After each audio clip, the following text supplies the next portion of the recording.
للہ الحمد للہ رب العالمین الصلاۃ والسلام علی خاتم النبیین اما بعد فاعوذ باللہ من الشیطان الرجیم بسم اللہ الرحمن الرحیم فمن اظلم ممن کذب علی اللہ وکذب بالصدق اذ جاءہ الیس فی جہنم مثوی للکافرین والذی جاء بالصدق وصدق به اولئک هم المتقون آمنت باللہ صدق اللہ مولانا العظیم وبلغنا رسولہ النبی الکریم الامین رب اشرح لی صدری ویسر لی امری واحلل عقدۃ من لسانی یفقہوا قولی اللہم ارنا الحق حقا وارزقنا اتباعہ اللہم ارنا الباطل باطلا وارزقنا اجتنابہ اللہم ارنا حقائق الاشیاء کما ہی۔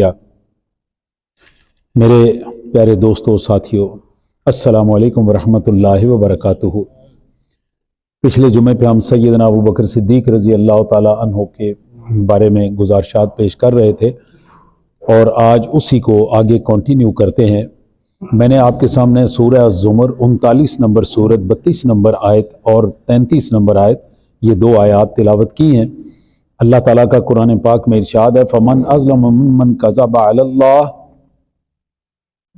وَكَذَّبَ بِالصِّدْقِ إِذْ جَاءَهُ، اس شخص جتنا کون ظالم ہو سکتا ہے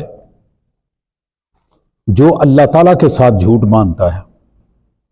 اللہ تعالیٰ کے ساتھ جھوٹ باندھنا کیا ہے؟ کہ اللہ تعالیٰ کے ساتھ وہ شرک کرے، کسی کو اللہ کی ذات میں، اس کی صفات میں، اس کے کاموں میں، اس کے اختیارات میں، کسی چیز میں کسی دوسرے کو شریک کرے، یہ اللہ تعالیٰ کے ساتھ جھوٹ باندھنا ہے۔ کوئی یہ کہے کہ یہ اللہ کا بیٹا ہے، یہ اللہ کی بیوی ہے، یہ اللہ کے بچے ہیں، یہ اللہ کے والدین ہیں، جیسا کہ لوگ کہتے ہیں۔ ہمارے جو آج کے عیسائی ہیں یہ بات کرتے ہیں کہ عیسیٰ علیہ السلام اللہ تعالیٰ کے بیٹے ہیں اور مریم سلام اللہ علیہا وہ اللہ تعالیٰ کی بیوی تھی، تو یہ اللہ تعالیٰ کے ساتھ جھوٹ باندھنا ہے۔ تو اللہ تعالیٰ یہ فرماتا ہے کہ اس سے بڑا ظالم اور کون ہے جو اللہ کے ساتھ جھوٹ باندھتا ہو، اور جھوٹ بھی کس وقت؟ جب اس کے سامنے صدق آ گیا، جب اس کے سامنے سچائی آ گئی، جب اس کے سامنے حقیقت واضح ہو گئی، اس کے باوجود وہ اللہ تعالیٰ کے ساتھ جھوٹ باندھ رہا ہے، تو اس سے بڑا ظالم اور کون ہو سکتا ہے؟ الیس فی جہنم مثوی للکافرین، قرآن پاک کا بڑا خوبصورت اسلوب ہے، بہت خوبصورت انداز بیان، کہ ایک جس طرح کسی سے سوال کیا جا رہا ہوتا ہے، پوچھا جا رہا ہوتا ہے، ایکچولی یہ پوچھا نہیں جا رہا، یہ ہم آپس میں روزمرہ کی زندگی میں اس طرح سے بولتے ہیں۔ اللہ تعالیٰ کا ارشاد الیس فی جہنم مثوی للکافرین، کیا ان کافروں کے لیے جہنم میں جگہ ختم ہو گئی ہے؟ اب یہ سوال نہیں ہے کہ اللہ ہم سے پوچھ رہا ہے کہ جگہ ختم ہوگی یا نہیں، اللہ تعالیٰ یہ کہہ رہا ہے کہ ان کے لیے جہنم میں بہت ساری جگہ ہے، تو وہاں پہ ان کو پھینکا جائے گا۔ اسی سے آگے اگلی آیت نمبر 33، اللہ تعالیٰ کا ارشاد ہے والذی جاء بالصدق، وہ ہستی جو سچ لے کے آئی۔ اب وہ ہستی کون ہے؟ رسول اللہ صلی اللہ علیہ وآلہ وسلم، آقائے دو جہان حضرت محمد مصطفیٰ صلی اللہ علیہ وسلم، یہ وہ ہستی ہیں جو سچ لے کے آئے۔ والذی جاء بالصدق، وہ ہستی جو سچ لے کے آئی، وصدق بہ اولئک ھم المتقون، اور پھر وہ لوگ جنہوں نے اس سچ کی تصدیق کی۔ ہمارے زیادہ تر علماء ان کا خیال یہ ہے کہ یہاں پہ سچائی لانے والے سے مراد سرکار دو عالم صلی اللہ علیہ وآلہ وسلم ہے، اور تصدیق کرنے والے سے مراد سیدنا ابو بکر صدیق رضی اللہ تعالیٰ عنہ، جنہوں نے مختلف مواقع پہ تصدیق کی۔ نبوت کی تصدیق سب سے پہلے کی، جو ہی رسول اللہ صلی اللہ علیہ وسلم نے اعلان نبوت فرمایا تو مردوں میں سب سے پہلے آپ نے اس پہ لبیک کہا اور آمین کہی۔ ان کے بعد معراج شریف کی تصدیق سب سے پہلے آپ نے کی۔ تو سچائی آئی لانے والے محمد عربی صلی اللہ علیہ وآلہ وسلم اور ان کی تصدیق کرنے والے سیدنا ابو بکر صدیق رضی اللہ تعالی عنہ۔ سورہ آل عمران تیسری سورت 181 نمبر آیت، اللہ تعالیٰ کا ارشاد ہے لقد سمع اللہ قول الذین قالوا ان اللہ فقیر ونحن اغنیاء سنکتب ما قالوا وقتلهم الانبیاء بغیر حق ونقول ذوقوا عذاب الحریق۔ اللہ تعالیٰ کا ارشاد ہے، اس کا پس منظر پہلے سن لیجیے آیت کا پس منظر یہ ہے کہ یہود کا ایک قبیلہ تھا بنی قینقاع۔ سرکار دو عالم صلی اللہ علیہ وآلہ وسلم نے انہیں خط لکھا کہ تم اللہ پہ ایمان لے آؤ اور مجھے اللہ کا رسول مانو، اللہ کے فرشتوں پہ، اور وہ جو آپ نے خط لکھا اور وہ خط سیدنا ابو بکر صدیق رضی اللہ تعالی عنہ کو دے کے قبیلہ بنو قینقاع کے پاس بھیجا۔ یہ یہودیوں کا ایک قبیلہ تھا، ان کے پاس خط بھیجا۔ اب یہ بھی ذہن میں رہے کہ جو خط آپ نے لکھا اس میں جہاں پہ اور باتیں لکھی وہاں پہ سورہ البقرہ دوسری سورت قرآن پاک کی اس کی آیت نمبر 245 اس کا بھی ایک حصہ نقل فرمایا اپنے خط میں، اور وہ آیت مبارک کیا تھی؟ من ذا الذی یقرض اللہ قرضا حسنا فیضاعفہ لہ اضعافا کثیرا واللہ یقبض ویبسط والیہ ترجعون۔ یہ آیت مبارک بھی ساتھ لکھی۔ اس آیت کا ترجمہ کیا ہے کہ تم میں سے کون ہے جو اللہ کو قرض حسنہ دے، جو اللہ کو قرض دے۔ اب قرض کی ضرورت کس کو پیش آتی ہے؟ قرض کی ضرورت اس کو پیش آتی ہے جو خود غریب ہو، امیر بندے کو کہاں سے ضرورت پیش آنی؟ اب اللہ تعالیٰ کی یہ آیت مبارک رسول اللہ صلی اللہ علیہ وسلم نے نقل فرمائی کہ اللہ تعالیٰ کہہ رہا ہے کہ تم میں سے کوئی ہے جو مجھے قرض حسنہ دے۔ اب آگے اس کی تفصیل بیان فرمائی، وہ بیان کیا فرمائی؟ فَيُضَاعِفَهُ لَهُ أَضْعَافًا كَثِيرًا، کہ تم تھوڑا سا میرے نام پہ دو گے میں تمہیں کثرت کے ساتھ عطا کروں گا، اس کی جو واپسی کروں گا وہ بہت زیادہ کر کے کروں گا۔ وَاللَّهُ يَقْبِضُ وَيَبْسُطُ، ابھی دیکھو نا، میں تو کئی دفعہ اپنا یہ جو کام شروع کیا ہوا ہے، میں اس کام میں کئی دفعہ دیکھتا ہوں، سوچتا ہوں، یہ بچے میرے ساتھ ہوتے ہیں، کئی دفعہ میں ان کے ساتھ ذکر کرتا ہوں کہ ابھی یہ جتنا کھانا بنتا ہے تقریباً 450 روٹی پچھلے جمعے پہ لگی ہے، اور آج کل سردی ہے، آپ کو معلوم ہے کہ سردی کی وجہ سے بندوں کا آنا جانا کم ہے۔ میں 450 روٹی آج بھی پکوانے جوگا نہیں ہوں کہ میں 450 روٹی بنوا کے ہر جمعے کو بندوں کو کھلاؤں۔ اب کہانی کیا ہے؟ کہانی بڑی سادہ ساری ہے، اس کے نام پہ نکلتا ہے، وہ خود اس کو پورا کرتا ہے، یہ اس کی ذمہ داری، میری ذمہ داری تو ہے ہی نہیں۔ اس نے کہا ہے نا میرے رستے میں 1 دو، میں تمہیں 10 دوں گا، یہ 10 کی جو گنتی ہے یہ کم از کم ہے۔ تو یہاں پہ بھی اللہ تعالیٰ یہی کہہ رہا ہے کہ تم مجھے قرض حسنہ دو، میرے نام پہ خرچ کرو، اور تم میرے نام پہ تھوڑا دو گے میں کیا کروں گا؟ اضعافاً کثیرا، میں تمہیں بہت زیادہ کر کے واپس کروں گا۔ واللہ یقبض ویبسط والیہ ترجعون، رزق کا گھٹانا اور رزق کا بڑھانا یہ کس کے پاس ہے؟ اللہ کے پاس۔ یہ کسی بندے کے پاس، کسی بزرگ کے پاس، کسی نہ امریکہ کے پاس، کسی کے پاس نہیں ہے۔ یہ رزق کا گھٹانا اور رزق کا بڑھانا یہ اللہ کے پاس ہے۔ یہ بھی آیت اس میں لکھی ہوئی تھی۔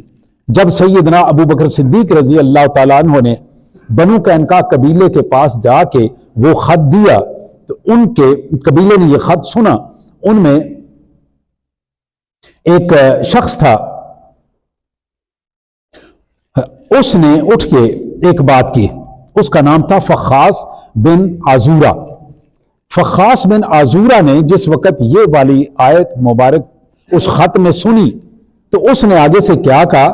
اس نے کہا کہ بھئی بات سنو، جو اللہ ہم سے قرض مانگ رہا ہے اس کا مطلب ہے وہ فقیر ہے، وہ غریب ہے، اور ہم غنی ہیں، ہم امیر ہیں، تو اس لیے ہم سے مانگ رہا ہے نا۔ حضرت ابو بکر صدیق رضی اللہ تعالیٰ عنہ سے بات برداشت نہیں ہوئی، حالانکہ آپ بڑے متحمل مزاج، آپ کو معلوم ہے کہ بہت نرم دل تھے، آپ کو غصہ آتا ہی نہیں تھا، لیکن انہیں اس موقع پہ اتنا غصہ آیا کہ انہوں نے اس کو چنڈ مار دی، تھپڑ مار دیا منہ پہ۔ وہ وہاں سے چلا اور حضور اکرم صلی اللہ علیہ وسلم کے پاس آ کے شکایت کی کہ جی آپ کے سفیر نے، آپ کے نمائندے نے مجھے تھپڑ مارا۔ آپ نے پوچھا کہ بات کیا ہوئی ہے، اس نے آگے بات کو نہیں بتائی۔ اتنی دیر میں حضرت ابوبکر صدیق بھی پہنچ گئے اور حضرت ابوبکر صدیق سے جب رسول اللہ صلی اللہ علیہ وسلم نے پوچھا کہ بھائی کیا بات ہوئی ہے، ابھی ابو بکر صدیق رضی اللہ تعالیٰ عنہ نے جواب نہیں دیا تو یہ والی آیت مبارک نازل ہو گئی اللہ تعالیٰ کی طرف سے، لَقَدْ سَمِعَ اللَّهُ قَوْلَ الَّذِينَ قَالُوا إِنَّ اللَّهَ فَقِيرٌ وَنَحْنُ أَغْنِيَاءُ۔ اللہ تعالیٰ فرماتا ہے کہ میں نے اس بندے کی زبان سے، فخاص بن عزورہ، اس کی زبان کے یہ الفاظ میں نے سن لیے ہیں کہ یہ کیا کہہ رہا تھا، اللہ فقیر ونحن اغنیاء، کہ اللہ فقیر ہے اور ہم غنی ہیں۔ یہ کون تصدیق کر رہا ہے ابو بکر صدیق رضی اللہ تعالیٰ عنہ کے قول کی؟ اللہ تعالیٰ تصدیق فرما رہا ہے کہ میں نے یہ بات ان سے سن لی ہے، ابو بکر غلط نہیں کہہ رہا، یہ بندہ غلط کہہ رہا ہے، اس نے یہ بات کی ہے اور یہ میں نے سنی ہے۔ سَنَكْتُبُ مَا قَالُوا وَقَتْلَهُمُ الْأَنْبِيَاءَ بِغَيْرِ حَقٍّ۔ اللہ تعالیٰ نے فرمایا میں نے اس بندے کے یہ الفاظ اپنے پاس نوٹ کر لیے ہیں، میں نے لکھ لیے ہیں یہ الفاظ، اور صرف اتنا نہیں لکھا، وہ یہودی تھا نا، یہ یہودیوں کا قبیلہ تھا، ساتھ آگے کہا کہ میں نے جس طرح ان کی ایک پرانی بات بھی لکھ کے رکھی ہوئی ہے، سنیے ذرا غور سے، میں نے ان کی پرانی بات بھی لکھ کے رکھی ہوئی ہے، وہ کون سی؟ کہ یہ نبیوں کو بغیر کسی وجہ کے، بغیر حق کے، بغیر کسی بات کے انہیں قتل کر دیا کرتے تھے۔ جہاں میں نے یہ بات لکھی ہوئی ہے وہاں میں نے آج اس کی یہ بات بھی لکھ لی ہے، وَنَقُولُ ذُوقُوا عَذَابَ الْحَرِيقِ۔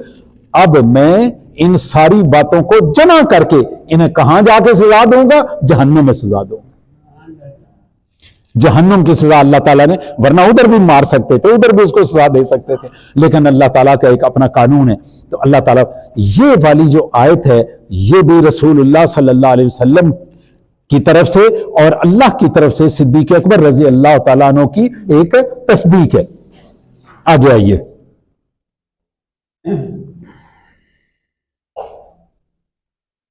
سیدنا ابو بکر صدیق رضی اللہ تعالیٰ عنہ نے، بالکل اسلام کا آغاز ہے، رسول اللہ صلی اللہ علیہ وسلم نے اعلان نبوت فرمایا ہے، ساتھ ہی آپ مسلمان ہو گئے، اور مسلمان ہوتے ہی آپ کا حلقہ احباب بہت وسیع تھا، لوگ آپ کے پاس بہت زیادہ آتے جاتے تھے، ان کی برادری کنبہ بھی جو تھا وہ بھی مکہ مکرمہ میں خاصا مقبول بھی تھا اور خاصا تگڑا بھی تھا۔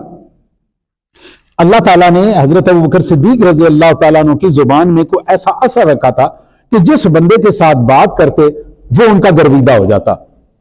حضرت ابوبکر صدیق رضی اللہ تعالیٰ عنہ نے اپنے ساتھ جن لوگوں کو دعوت دی اسلام کی اور ان میں سے لوگ مسلمان ہوئے، دھیان سے سنیے یہ بات، جن لوگوں نے حضرت ابوبکر صدیق رضی اللہ تعالیٰ عنہ کے وسیلے سے اسلام قبول کیا، ان میں سے 6 صحابی ایسے گزرے جنہیں جنت کی بشارت ملی، انہیں 6 بندوں کو، 10 صحابی ہیں نا عشرہ مبشرہ، جن کے نام لے کے سرکار دو عالم صلی اللہ علیہ وسلم نے فرمایا کہ یہ لوگ جنتی ہیں، ان میں سے 6 بندے وہ ابو بکر صدیق رضی اللہ تعالیٰ عنہ کے کہنے پہ مسلمان ہوئے ہوئے تھے۔ وہ کون کون ہے؟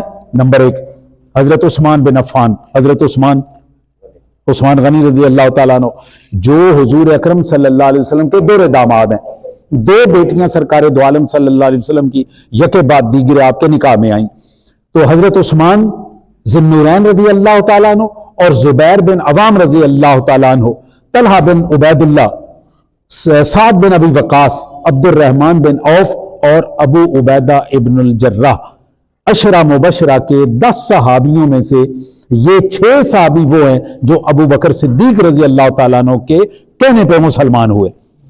تو آپ کی زبان کا اثر کہ وہ والے لوگ آپ کے ہاتھ پہ مسلمان ہوئے جن کو رسول اللہ صلی اللہ علیہ وسلم نے جنت کی بشارت عطا فرمائی۔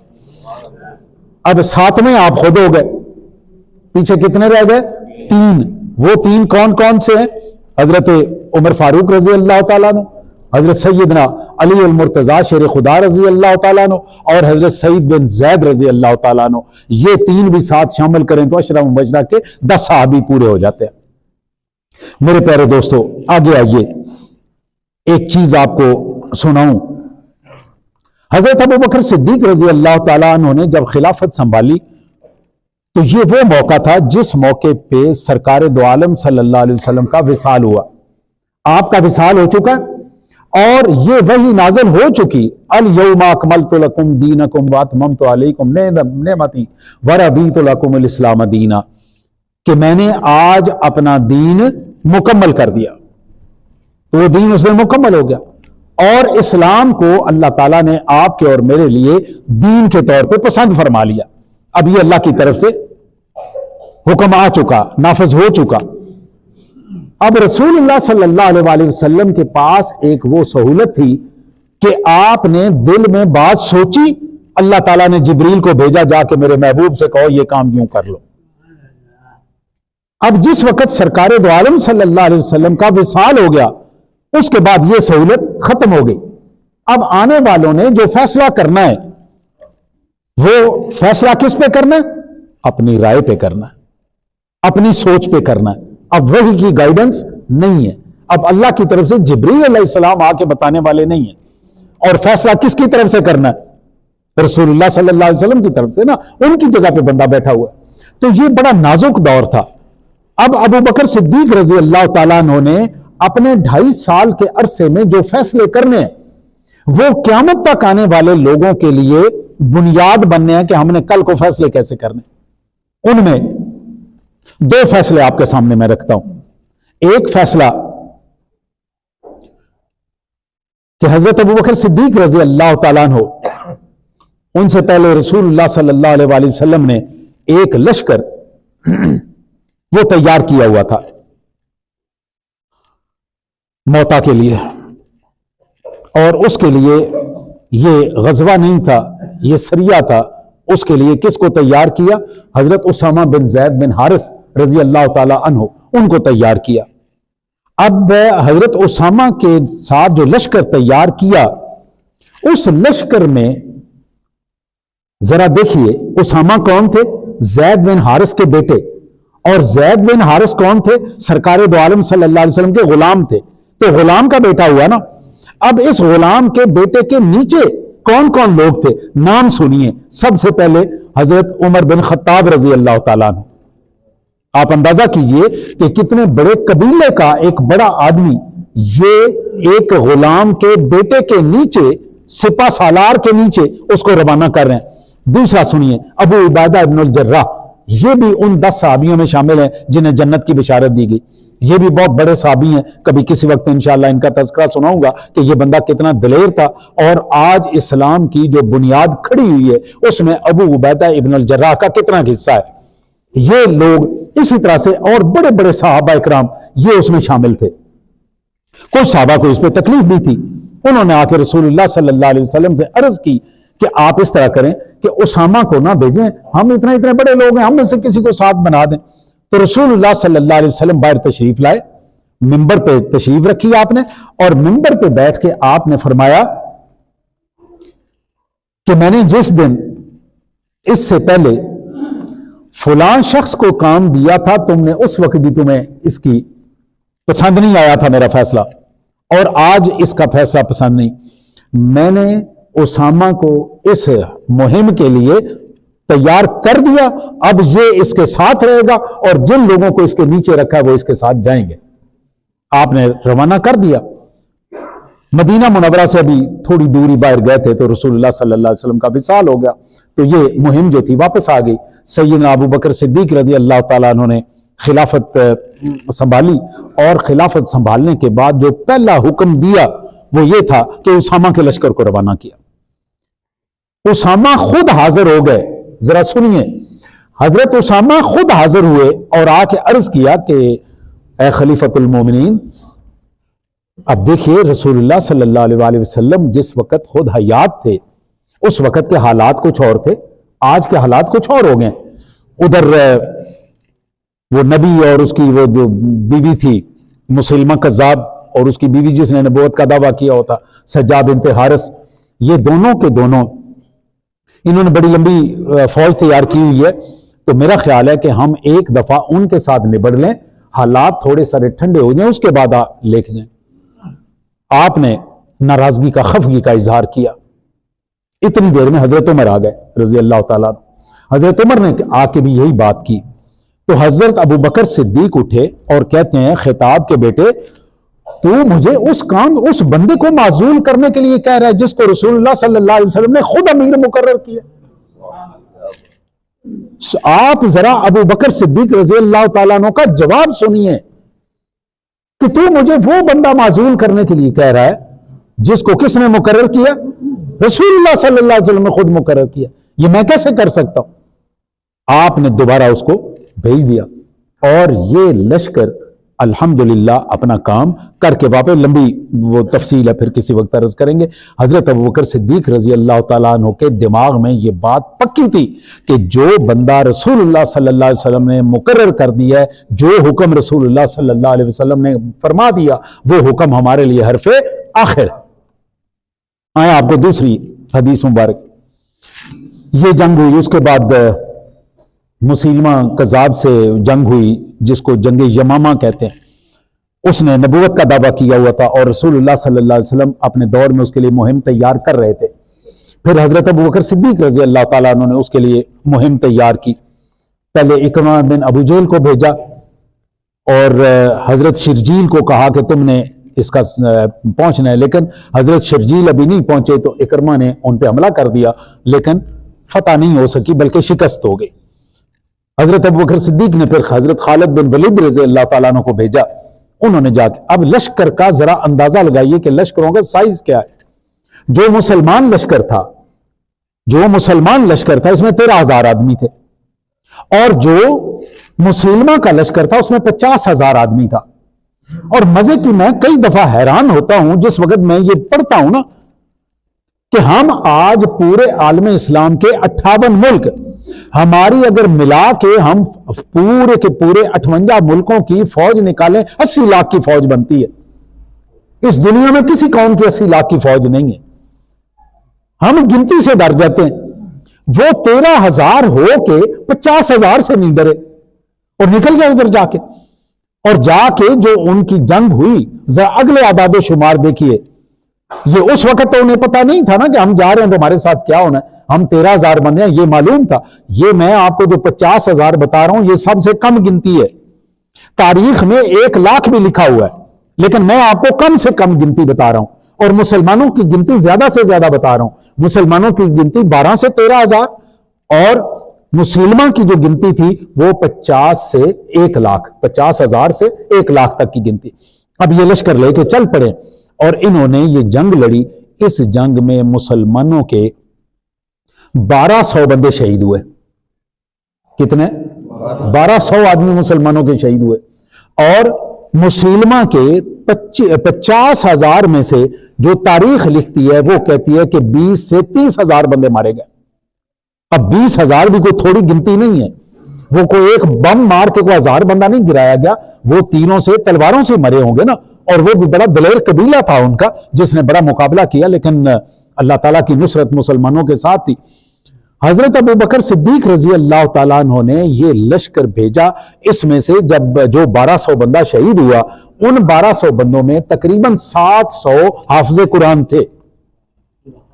700 حافظ قرآن تھے. حضرت عمر رضی اللہ تعالیٰ عنہ حضرت ابوبکر صدیق کے پاس حاضر ہوئے اور آ کے عرض کیا کہ جناب آپ ایک کام کریں کہ قرآن پاک جمع فرما دیں. اگر آپ نے جمع نہ کیا اور یہ حافظ اسی طرح سے شہید ہوتے رہے اور ہوتے رہیں گے تو یہ نہ ہو کہ قرآن پاک ہمارے پاس لکھا ہوا کسی شکل میں موجود نہ ہو. تو حضرت ابوبکر صدیق نے جواب دیا کہ عمر، جو کام رسول اللہ صلی اللہ علیہ وسلم نے نہیں کیا میں وہ کیسے کر سکتا ہوں. یہ ان کا جواب تھا کہ میں وہ کام کیسے کروں جس کام کے لیے ابوبکر رسول اللہ صلی اللہ علیہ وسلم تیار نہیں ہوئے. آپ نے جو کام نہیں کیا میں وہ کیسے کروں. اب اس کام کا کیا مطلب تھا کہ آپ کے ذہن میں یہ بات پکی تھی کہ رسول اللہ صلی اللہ علیہ وسلم جو کر گئے اس سے آگے نہیں چلنا. حضرت عمر کہتے رہے. اب حضرت ابوبکر صدیق کے الفاظ آپ کہتے ہیں کہ عمر کے بار بار کہنے سے اللہ نے میرا سینہ بھی کھول دیا اور مجھے اندازہ ہوا کہ ہمیں قرآن لکھنا چاہیے. تو آپ نے حضرت زید کی ذمہ داری لگائی، اس کو بلایا اور کہا کہ زید قرآن پاک جمع کرنا. زید نے بینی وہ لفظ بولے کہ اے خلیفۃ المسلمین، آپ اس کام کے لیے کس طرح تیار ہو گئے جو کام اللہ کے رسول نے نہیں کیا صلی اللہ علیہ وسلم، آپ کیسے اس کے لیے تیار ہو گئے. پھر کچھ عرصے بعد وہ خود کہتے ہیں آ کے کہ جس طرح عمر اور ابو بکر کا سینہ اللہ نے کھولا تھا، اسی طرح اللہ نے میرا بھی سینہ کھول دیا، مجھے شرح صدر حاصل ہو گیا، اور میں نے یہ کام اپنے کندھوں پہ ذمہ داری پہ لے لیا۔ اور ساتھ یہ بھی فرمایا کہ اگر مجھے حضرت ابو بکر یہ حکم دیتے کہ یہ احد کا پہاڑ کھودو اور اس کو ہٹا کے دوسری جگہ پہ جا کے بناؤ، یہ کام میرے لیے آسان ہوتا، لیکن قرآن پاک جمع کرنا میرے اس سے بھی زیادہ مشکل کام تھا، لیکن وہ قرآن پاک جمع ہو گیا۔ اب اس بات سے ابو بکر صدیق رضی اللہ تعالیٰ عنہ نے قیامت تک کے لیے امت کے لیے ایک رستہ کھولا، اور وہ رستہ کیا تھا کہ جب نئے حالات میں نئی چیزوں کی ضرورت پڑے آپ اجتہاد کریں اور اللہ کا نام لے کے وہ کام کر گزرے۔ اگر آپ یہ فیصلہ واپس لے لیتے اور یہ فیصلہ روک دیتے تو اس زمانے سے لے کر آج تک ہم اسی چیز پہ کھڑے ہوئے ہوتے کہ جی یہ بات ہوئی ہے اور یہ نہیں ہوئی، ہم کوئی نئی بات اس میں نہیں لا سکتے تھے۔ آج آپ کے اور میرے پاس کتنی آسانیاں ہو گئی ہیں، سپیکر ہے، ہم سپیکر میں اذان دے رہے ہیں، ہم سپیکر میں نمازیں پڑھ رہے ہیں، یہ آپ کے میرے لیے آسان ہے۔ قرآن پاک ہم اپنے طور پہ پڑھتے ہیں، قرآن پاک کا ترجمہ، کتنے ترجمے، کوئی مسلک ایسا نہیں ہے جس ایک مسلک میں 20 ترجمے موجود ہیں، پوری دنیا کے قرآن پاک پڑھنے والے قرآن پڑھتے ہیں اور اس کو سمجھتے ہیں۔ اگر یہ ترجمے نہ ہوتے تو ہم سمجھ نہیں سکتے تھے۔ تو یہ حضرت ابو بکر صدیق رضی اللہ تعالیٰ عنہ کے کارناموں میں سے ایک بہت بڑا کارنامہ تھا جو آپ کے اور مجھے سنانے سے تعلق رکھتا تھا، اور میں نے آپ کے سامنے یہ پیش کر دیا۔ تو میرے پاس اور بھی مٹیریل ہے لیکن 2 بج گئے، تو ہم ابھی یہیں پہ اپنا خطاب ختم کرتے ہیں۔ اگلے جمعے پہ انشاءاللہ تعالی عزیز میں ایک نیا موضوع آپ کے سامنے لانا چاہتا ہوں، وہ یہ کہ یہ جو طریقت کی بیعت ہے اس کی دین میں کیا حیثیت ہے اور اس کا مطلب کیا ہے۔ انشاءاللہ تعالی عزیز اگلے جمعۃ المبارک کو میں اس موضوع پہ آپ کے ساتھ گفتگو کروں گا۔ آپ بھی اپنے طور پہ بالکل تیار ہوں، اگر آپ کے ذہن میں کوئی سوال ہو تو وہ بھی لکھ کے لے آئیں اور میں کرتا جاؤں جیسے بات، اس وقت بھی اگر آپ کے ذہن میں سوال ہو تو آپ سوال کر سکتے ہیں۔ ملک اعجاز احمد فوت ہو گیا ڈنڈکے والا، اس کی فاتحہ خوانی، اس کے بعد طارق کا بھائی عنایت فوت ہوا ہے، ان دونوں کی فاتحہ خوانی کے لیے سب ایصال ثواب کریں گے۔